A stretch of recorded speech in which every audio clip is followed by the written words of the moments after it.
네, 여러분 안녕하세요. 이번 시간에는 교과서 20페이지에 있는 지질시대 대륙 분포의 변화에 대해서 학습하도록 합시다. 자, 먼저 우리 대륙이 움직이는 것을 어떻게 할 수 있을까요? 네, 실제로 우리 한반도 있죠? 한반도가 동일본 대지진 이후로 한 6cm 정도 동쪽으로 이동했어요. 네, 이 사실을 우리가 어떻게 측정을 할 수 있냐면 바로 GPS를 통해서입니다. 우리 핸드폰에도 GPS를 켜고 끄는 기능이 있죠. 네, 우리 위치를 정확히 파악하는 것인데 이 기능 때문에 우리가 핸드폰을 잃어버려도 찾을 수 있는 거예요. 자, 이 사진을 보시면 자, 서울 같은 경우에는 동일본 대지진 이후로 2cm 정도 일본 쪽으로 이동했고 그리고 240, 엄청 많이 2m가 넘게 지금 일본에 이동했다는 거죠. 그리고 울릉도나 독도 같은 경우에는 5cm 정도 동쪽으로 이동했다는 거예요. 네, GPS로 우리가 측정한 결과입니다. 이렇게 GPS를 통해서 우리가 알 수 있는 것은 땅이 얼마나 이동했는지를 알게 되면 이 지역이 지진이 일어날 것인지 말 것인지에 대해서 예측할 수 있어요.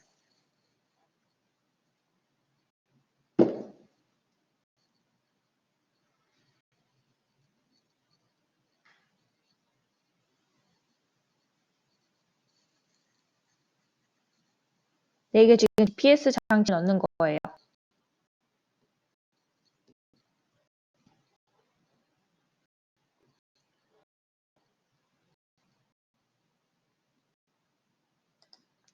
네, 여기 보면 그 이모티는 해군데 지층이 이동을 하면 많이 할수록 지층의 압력이 많이 가다는 거니까 지진이 발생할 확률이 높아진다는 거죠.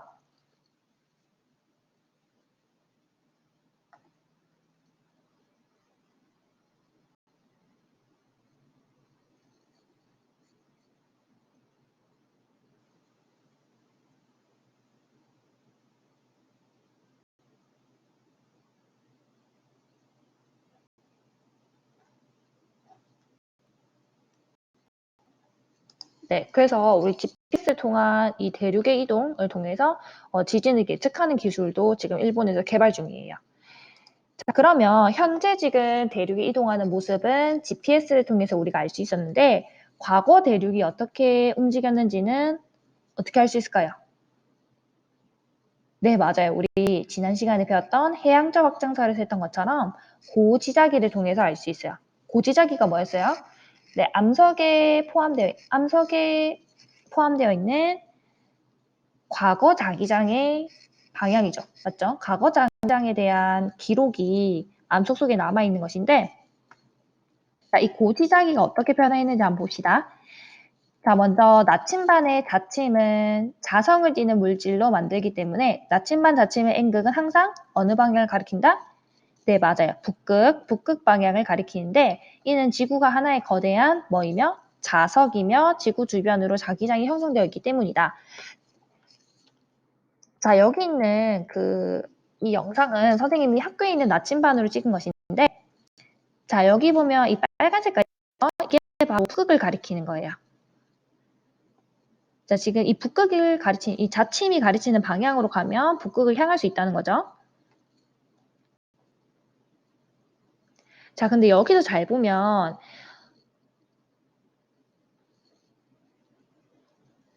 옆으로도 얘가 이동했지만 옆에서 잘 보니까 이렇게 살짝 내려가 있는 것을 볼 수가 있죠. 살짝 얘가 아래로 향해 있어요, 얘가. 그 이유가 우리 중위도에서 북극을 향할 때는 살짝 아래쪽으로 내려가요. 그리고 이 자침은 북극으로 가면 갈수록 점점 더 내려갑니다. 이걸 바로 우리가 복각이라는 얘기를 해요. 복각. 자, 그러면 우리 아까 봤던 이거 있죠? 이거. 여기서 이 자침이 향하는 곳을 가면 북극이라고 얘기했는데 이거는 실제 북극의 방향과 같을까요? 다를까요? 네, 살짝 차이가 있습니다. 그게 바로 뭐냐면 북극과 자극의 차이예요. 지금 나침반의 자침이 향하는 방향은 즉 자극이고 북극은 지리적인 북극이에요. 진북은 지리적인 북극. 자, 바로 이런 모습으로 볼 수가 있는데 자, 여기 우리나라가 있고 일본이 이렇게 있어요. 자, 여기 보면 나침반의 북극이 향하는 쪽을 바로 자북, 그리고 실제 지금 이 지구를 동그랗게 놔두고 봤을 때 진짜 북극 있죠. 진짜 이 머리 정수리 부분 이게 바로 진북이에요. 진북. 진북과 자북의 차이를 우리가 편각이라고 얘기합니다. 이 각도 차이를 편각. 그래서 나침반이 향하는 이 자침이 향하는 북극은 진짜 북극이 아니라 자북이다. 자북. 자, 그리고 우리 아까 봤던 것 중에서 나침반이 평행하게 이렇게 수평으로 있는 것이 아니라 약간 아래쪽으로 향하는 것을 볼 수가 있었는데 그 이유가 뭐냐면 지구를 거대한 자석이라고 봤을 때 자기장이 형성되는 것을 보면 이렇게 지금 방사상으로 이렇게 형성이 되어 있는 것을 알 수가 있어요. 자, 즉 적도 부근에서 이 나침반을 이렇게 자기장의 방향대로 평행하게 배열이 된다면 지금 북극 쪽에서는 이 나침반이 한쪽, 즉 수직으로 아래쪽으로 향하는 방향이 되겠죠. 근데 지금 우리는 중위도 지방에 살고 있기 때문에 이게 평행으로 해서 살짝 이렇게 내려가는 방향이 되는 거예요. 그러니까 자침이 아래로 살짝 내려오는 거죠. 중위도 지방이기 때문에. 이렇게 볼 수가 있습니다. 그래서 이 나침반이라고 하는 것은 자북을 지금 향하고 있고 이것이 내려오게 되죠. 위도에 따라서 많이 내려오게 돼요. 왜냐하면 극지방에서는 지금 수직으로 확 내려왔었고 적도지방에서는 지금 평행하게 위치해 있었기 때문에 위도가 높으면 높을수록 이 복각, 즉 내려가는 각도 자체가 큰 것을 우리가 알 수가 있습니다.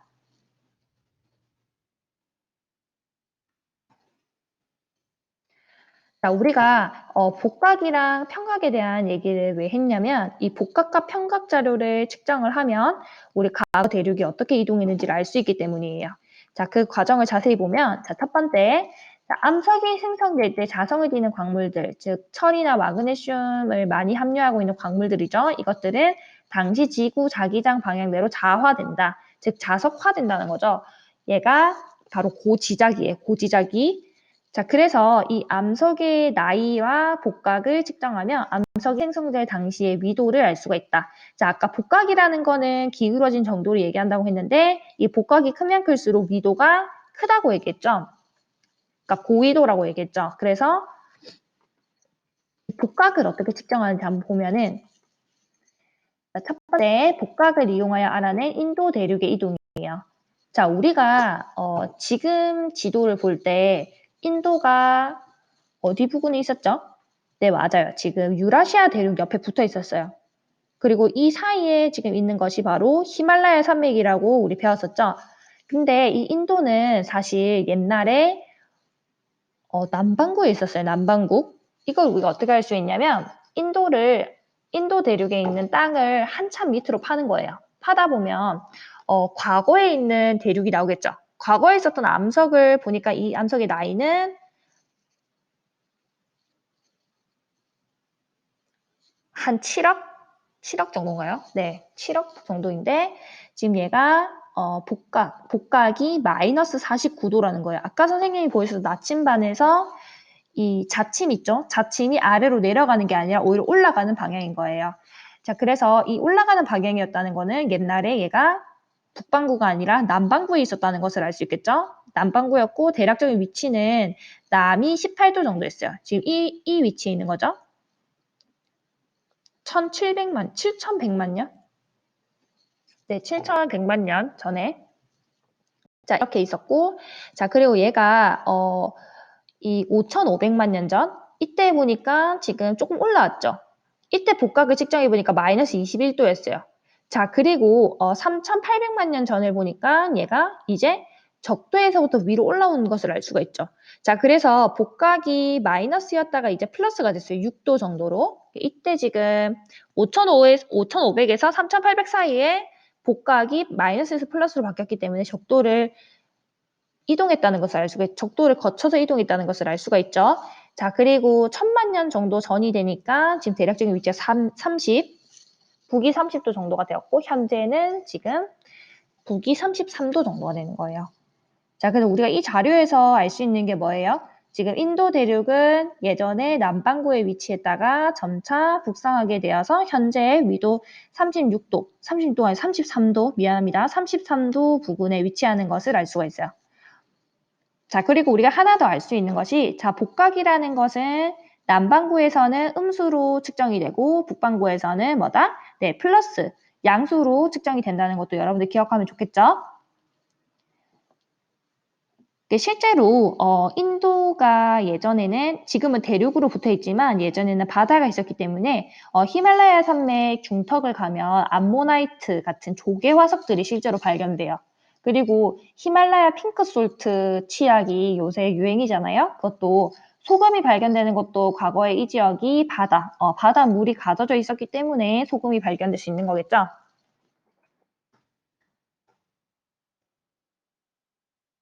자, 그리고 두 번째는 바로 자북극이 이동한 경로예요. 자, 이거는 여러분들 교과서 21페이지를 보면 됩니다.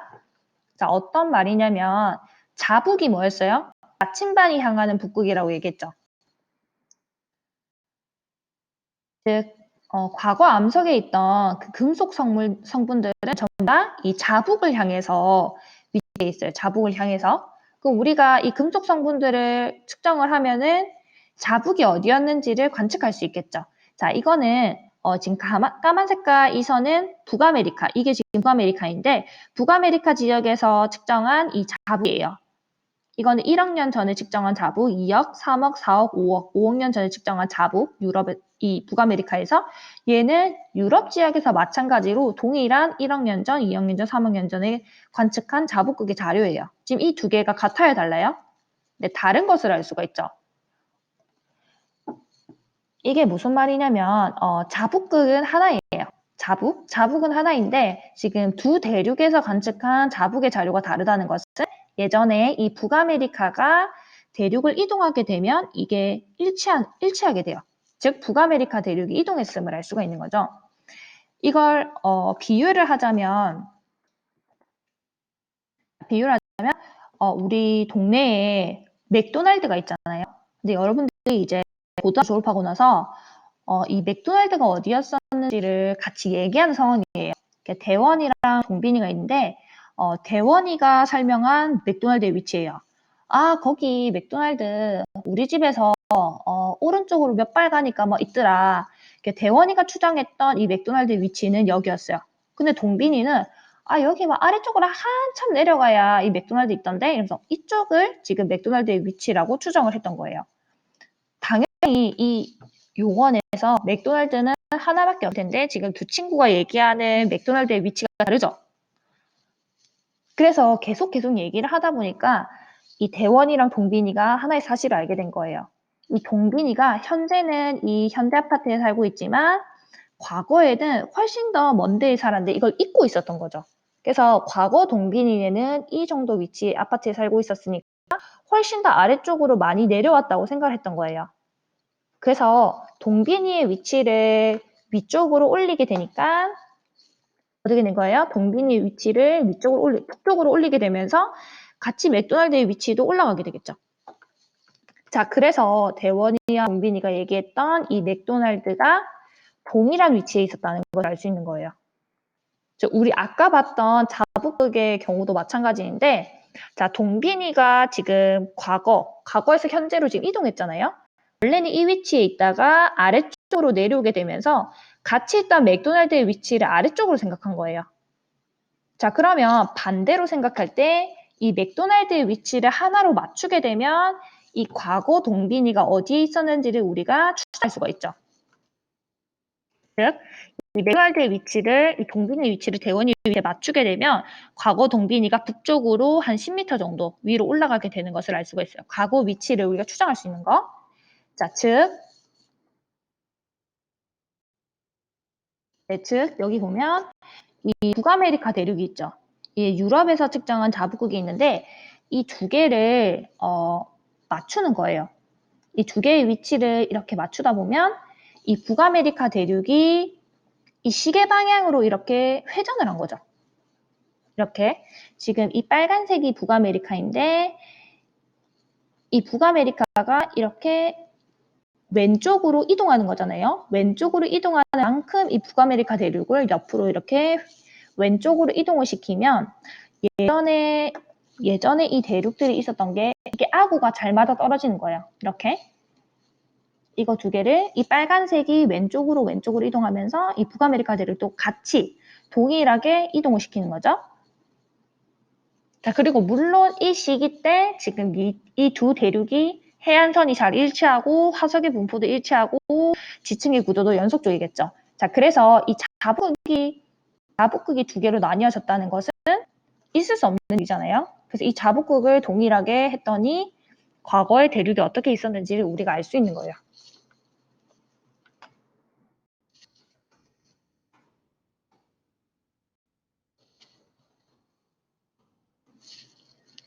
자, 그래서 이 자북극의 이동과 이 북극의 이동 이 두 가지를 통해서 우리가 대륙이 이동하였음을 알 수가 있는데 자, 이걸 통해 가지고 우리가 한반도가 어떻게 이동했는지도 알 수가 있어요. 먼저 중생대 초반에는 우리 한반도가 중생대 초반에는 한 북위 10도 정도에 있었어요. 그리고 고생대 때는 석탄이 만들어진 층인데 우리나라 고생대에 보면 석탄이 만들어진 층이 있는데 그때는 적도 지역에 있었어요. 그래서 우리 북한의 아오지 탄강에 가면 석탄이 되게 많잖아요. 그것도 실제로 우리나라 고생대 때 열대장을 지나면서 형성되었던 석탄들이에요. 자, 그리고 중생대가 되니까 이것들이 북위 10도에서 20도 정도로 올라온 거죠. 북상한 거죠. 그리고 중생대 중반 우리 주라기 공원 얘기하잖아요. 이 공룡들이 살았던 이 시대에는 북위 20에서 30도까지 올라오게 되었어요.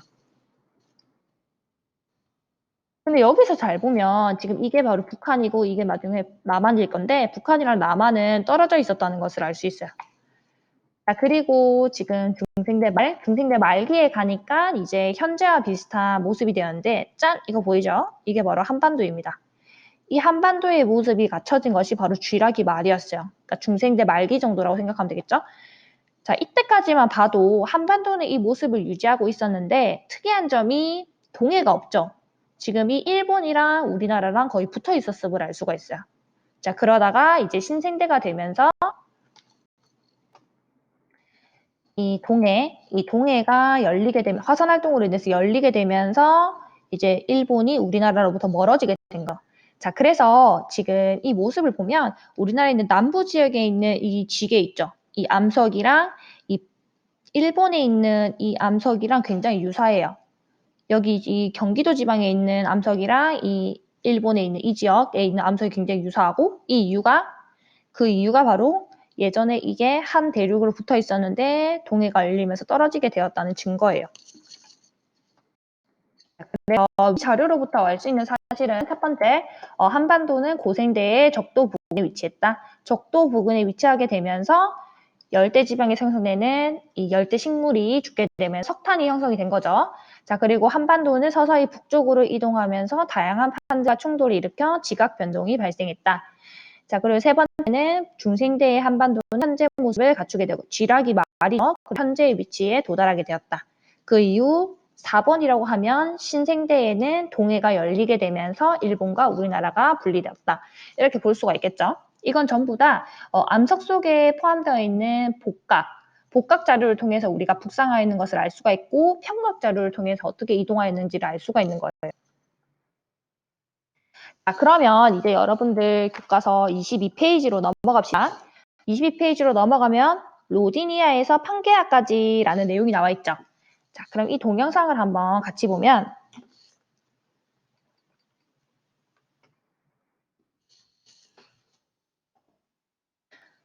선생님이 짧게 볼 건데 여러분들 시간이 남으면 같이 보세요.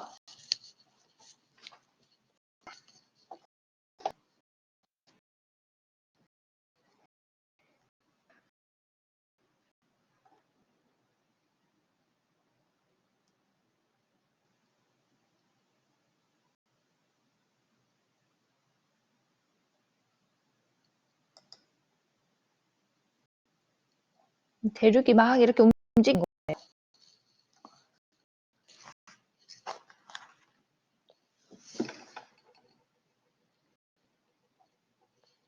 호수열도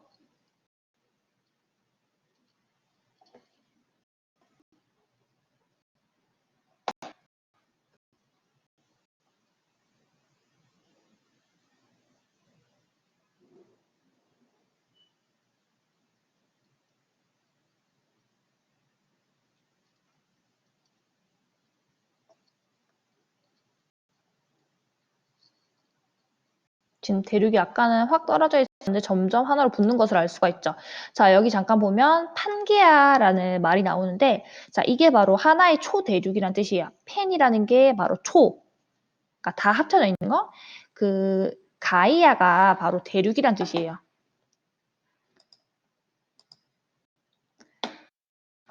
하나의 거대한 대륙인 것을 얘기하는 거죠.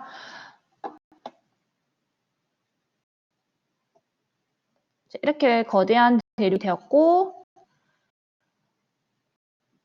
자, 여기 잘 보면 지금 이 위쪽에 있는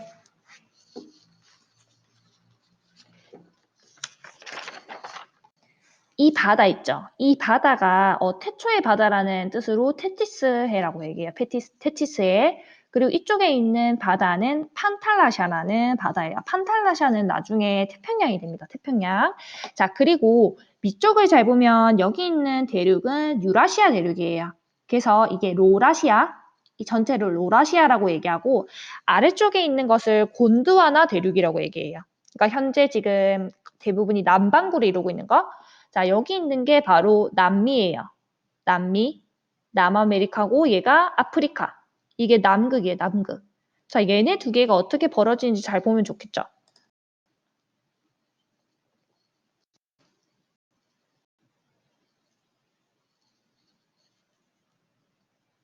네, 판게아가 점점 분리가 되면서 이제 이 사이가 점점 더 벌어지죠. 이게 바로 대서양이 형성되는 것이고, 아까 지금 너무 빨리 지나갔는데 이 인도가 지금 밑에 있었어요. 잠깐만요. 이게 지금 인도 대륙인데 인도가 아래쪽에 있다가 얘가 점점 이렇게 올라가죠. 인도가 쑥 올라가게 되면서 여기에는 이제 히말라야 산맥이 형성이 된 거예요. 히말라야 산맥. 자, 그리고 여기 보니까 지금 잠깐만요.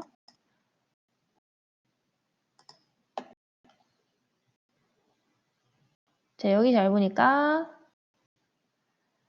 우리나라, 일본이 지금 분리가 됐죠. 자, 그래서 이제 완성이 된 거예요.